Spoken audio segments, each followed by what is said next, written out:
moment I've been waiting on, and my soul is overflowing with anxieties and expectations.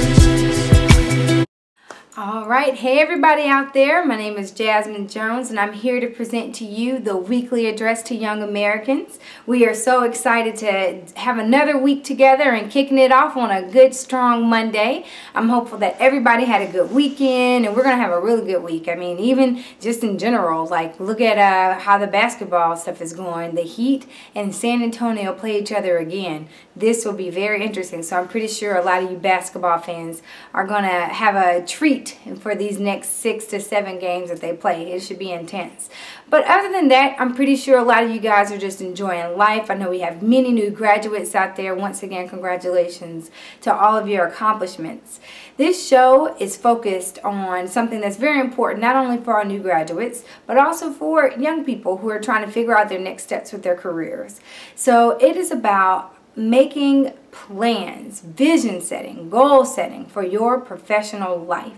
Now this is so important, right? Because many of us are in a place where we have to begin to think about where we're going. What does this mean? And a lot of us have to dig very deep in order to really truly set goals for ourselves. So the reason why this is important is because a lot of us, if you don't have a plan, sometimes your energy can be all over the place and you're not efficiently using it and being able to accomplish things that you really want for yourself. And I don't want to write this off as easy. You know, this is definitely not easy. I even struggle with it all the time. Just trying to do the basic goals that I set for myself every day. You know, I got a calendar posted up everywhere in my house, and Lord Jesus Christ, I could barely get to 50% of what I planned. However, there is a plan, something to guide me when I'm ready to continue to grow and build on the things that I want to do. There is something for me to look at to keep me going and focused. So today I want to talk a little bit more about that and just the big steps that it takes to get there. And I know that this is something that some people may be very well versed on, and some people this might be a new concept. So I'm hopeful that what I share with you today is something you could take away and begin to build on and build your plan. So let's start with the first 3 basic steps to getting started with goal setting. All right, the very first one is self-reflection.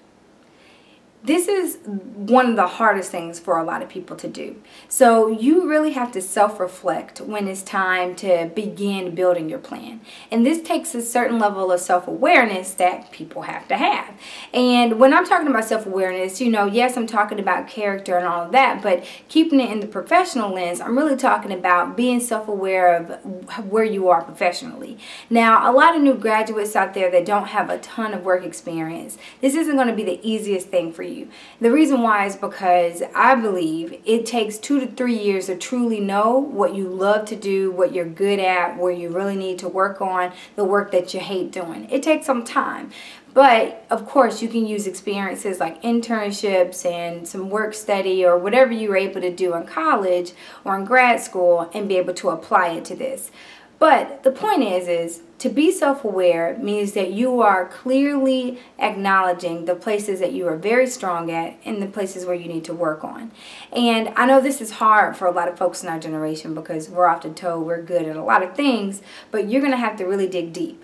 Like for myself, I love project planning. I've learned that throughout my time, right, working. I love project planning, but I hate doing like paperwork, like HR type things, and that's just me, right? Now, I also know that I love big pictures, but I need to work on looking at details. But I'm very clear about all these things that I have to work on because I've had time to reflect on it and see where I've really struggled, to see where I really excel, and be able to separate what I'm good at and what I need to work on. You have to start here in order to build your plan. And the reason why is because you need to know exactly where you are so you can identify where you want to be and what you need to do in order to get there. And I want to challenge a lot of you guys to go ahead and start writing this list out. Write out what you're good at, write out what you don't really like to do, what you do like to do, what makes you happy. But then I want you to go a step further.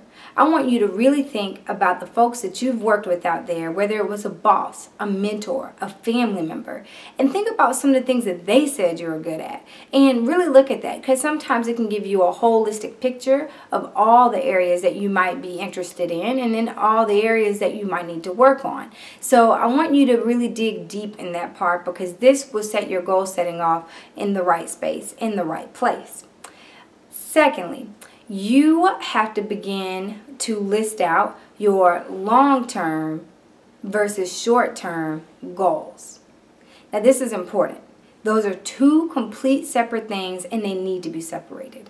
And the reason why is because when you're goal setting about your future, it's a whole lot entailed in that, a whole lot. We all know, Lord Jesus Christ, if I had to write down everything I wanted to do, you would think I was like nutty or something, but I promise I'm not nutty, I promise. But the point is that it could be overwhelming. It could be like, what am I doing? I can't accomplish all this. There's no way. Well, the thing is that you're talking about two different things. Long-term goals are like your year plans, your 5-year plans, your 10-year plans.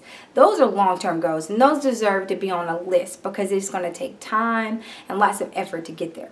Short-term goals are where you also need to focus on, because those are your little steps to get there. And you need those short-term goals because they really help you see, am I making my way there? Am I getting there? When I do enough of these short-term goals, maybe I'll reach one of my long-term goal benchmarks. So make two lists separated. Short-term goals, and they could be simple things like update my resume, take a Coursera course on Excel, or it could be anything that's in your hands and easy to accomplish. Still takes lots of effort, but it's easier to accomplish and check off your list.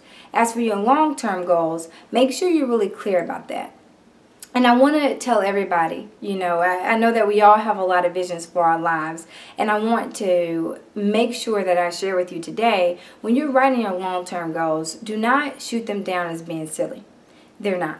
Even if it seems absolutely impossible, like you want to go to space, but you aren't good at science, or you want to be a politician, but you hate campaigning. Whatever it is that you want to do, write that long-term goal down. Okay, and believe that that's the direction that you are going to take yourself with some of your short-term goals, and that it can happen.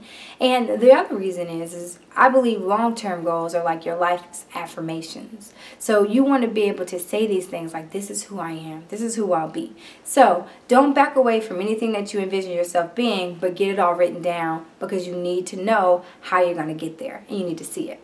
So we've talked about two things so far, doing some self-reflection and writing out your long-term versus your short-term goals. And in those, you need to write steps on how you're going to get there. So please be sure to do that.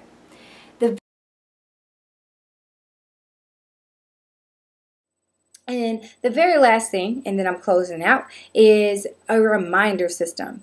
So once you've got these goals down, you have got to figure out a way you're going to remember, okay? How you're going to remember to keep these goals and progress check yourself to make sure you're still on track. Now, let me be clear. Just because you set goals don't mean you're always going to do them. I have a very, very, very hard time staying up with the goals that I set for myself. I probably get through 50% of what I say I'm going to do in a week. And every week I say I'm going to try harder.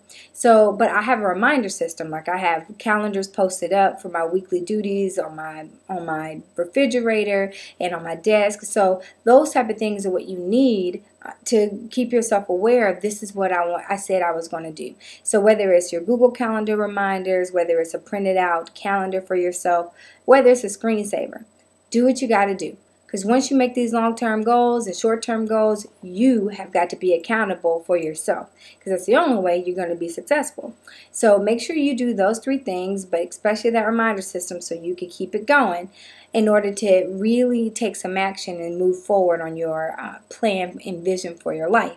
So hopefully these three things have aided someone out there today who's ready to get started on their plan, doesn't really know how you get started or what it looks like. Plenty of tools online if you need anything. But for now, start with those basic three things, and I'm pretty sure you'll come out with something pretty tangible. So thanks so much for joining me today, and I'll see you next week. Bye-bye. So don't leave me hanging. I've been waiting too long. my ship has finally come.